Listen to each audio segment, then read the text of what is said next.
Welcome to I Learned a Thing in the Bathroom from Dollar Shave Club, where we explain something very complicated in mere minutes to occupy your brain while you shave. In this edition, we'll be answering the question, can you really sleep off a hangover or a cold? As explained by someone who sounds smart because he's British. The most common piece of seemingly useless advice we're often given is to sleep it off. Obliterated on booze and got an early flight? Sleep it off. Sick as a dog? Sleep it off. So frustrated at work you almost rage quit this afternoon? Yeah, sleep that off too. But can a snooze really solve problems of this magnitude? According to Raj Dasgupta, a fellow at the American Academy of Sleep Medicine, it really depends what the problem is. Well, I got trashed last night, and now I feel like my brain is trying to tunnel out of my body using my spleen as a jackhammer. Should I, blow off this taping and go to bed? Yeah, you can try. The trouble is, since alcohol acts as a diuretic, that hangover sleep will be interrupted by frequent needs to pee, leaving you unrested and dehydrated. You're better off drinking lots of water and, if possible, eating something containing thiamine, better known as vitamin B1, an enzyme that helps the liver to do its job. That is, scrubbing all the alcohol out of your blood.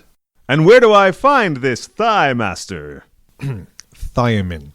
You can find it in eggs, beef and oranges, so if you can stomach a plate of steak and eggs with orange juice right now, and a few glasses of water, you'll feel better much quicker.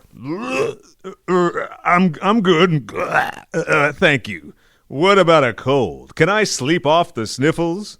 Rest is actually one of the most effective ways of fighting a cold, so yes. Time is, in fact, the only real cure for a cold. Everything else just helps treat the symptoms. Sleep is also good for preventing colds in the first place since, says Dasgupta, sleep deprivation decreases your immune system. What about a bad day? Like, say, a day where I spend hours and hours cooped up in a podcast studio with an irritating British know-it-all. Can I sleep off that level of terrible? Charming.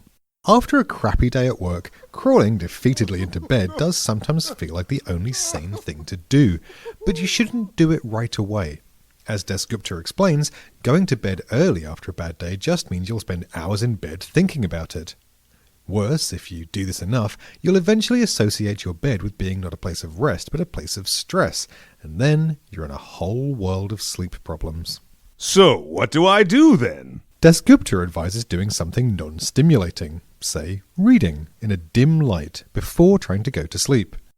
If you manage to get some good rest following that, it will actually help you feel more energized and positive the next day, and better able to deal with whatever went wrong the day before.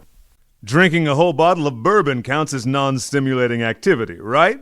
Tune in next time for more I Learned a Thing in the Bathroom. And in the meantime, head to dollarshaveclub.com for more podcasts and a big old pile of grooming products.